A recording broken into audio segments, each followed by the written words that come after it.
Alright, so we are on day number 2 of our autopilot. We're gonna go ahead and go to a coffee shop nearby, Sabina's Coffee right there, and it's gonna start to route us. We're gonna go ahead and just start driving, turn off our emergency lights, start driving, start driving like so, and then when you're ready to engage autopilot, you're just going to double down and stop right there, and it's gonna autopilot.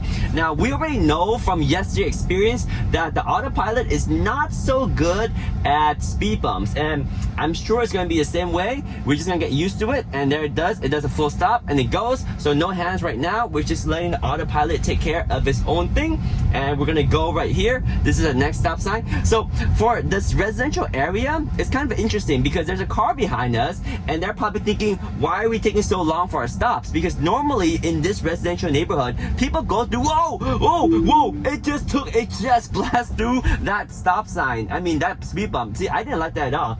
It just went for it. Like, what? Why would it do that?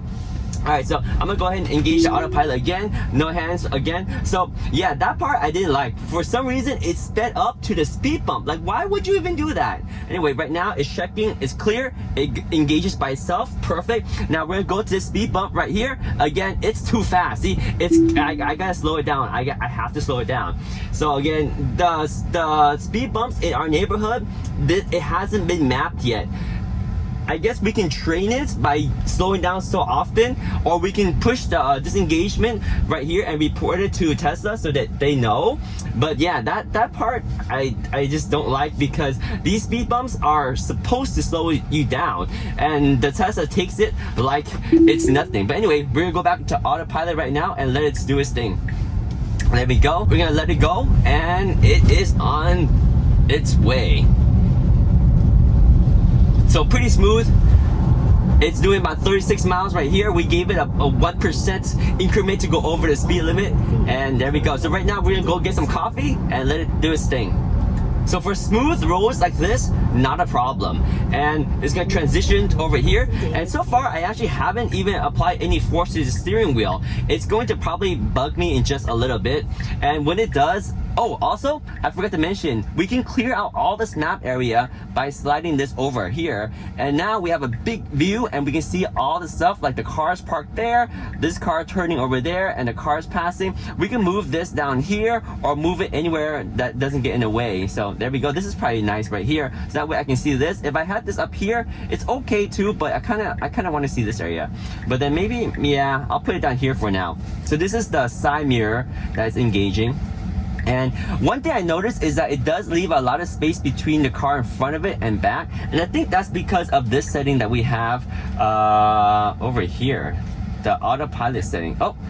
Oh, actually, autopilot, you can change the autopilot setting right here to go for the average or the minimum or extreme. Oh no, it stopped. I'm just gonna gas it. Whoa, that was crazy. It stopped.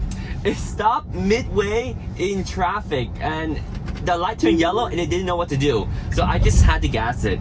Okay, that was kind of weird. Anyway, let's continue going. Yeah, that was really weird.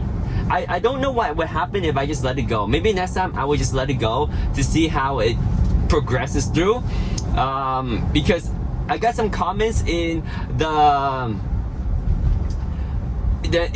previous video that we should just let it make its decision. So we're gonna try to be a little bit more lenient before we take the corrective action.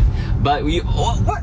Today is a little bit weird. It's kind of wiggly right here. It's kind of wiggly. Why is it wiggly?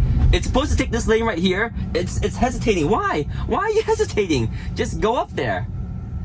Okay, now you should go fast. You should go fast because it's gonna merge.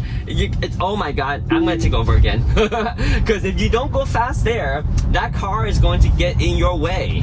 Oh man. All right. So we're gonna let it do its autopilot. We're gonna slow it down right now a little bit. Turn right onto Huff Avenue. Okay, there we go. So we're at 35 miles right now. Yeah, so today we're starting off kind of rough.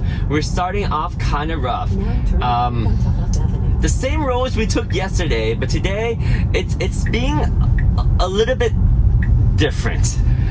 It's hesitating more. And why is it stopping? Why is it stopping? Something's different today. Left onto Studio Avenue. It was slowing down. Okay, well, it's signal here. and make sure the coast is clear. Okay, it can go now. Yes, go. Yep. Oh my gosh, go. It's clear. Go. Okay, something's going on today.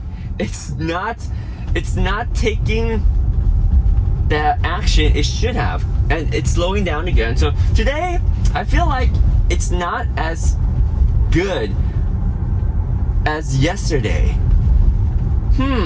Interesting. All right, well, we're definitely off to a rough start this morning. The stress of letting the car auto drive. All right, so here we are at a stop sign. We're gonna go straight past this one and turn left. So the part where we had to disengage earlier was where there was a merge, and if you were strategic about it, you would try to speed up so that way you can just make sure you take the merge. Or if you go slow, it's just more of a hassle to try and weave into traffic.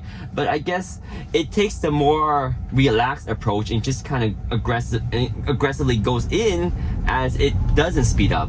So the irony of that, right? Not being aggressive in the beginning, but then having to aggressively weave in. I don't know how I feel about that. I guess you just have to get used to the way that the AI drives, and you gotta just realize it's not the same way that everyone drives. All right, so now this is a straight road, pretty good.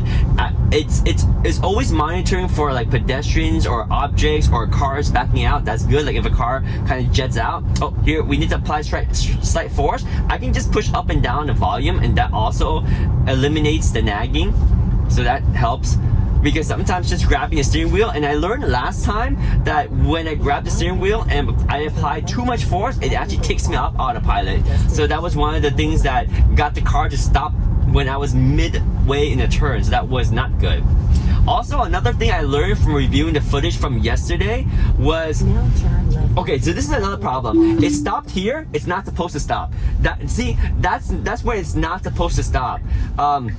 So in city driving, when there's double solid lines like that, when it's not a stop sign, it still stops. So that's not what I would do. So anyway, I'm gonna engage autopilot again right here. Oh, hang on. Oh, we're already at the coffee shop. So coffee shop is there. So we've arrived at our destination for now. Let's go get some coffee and we'll continue shortly.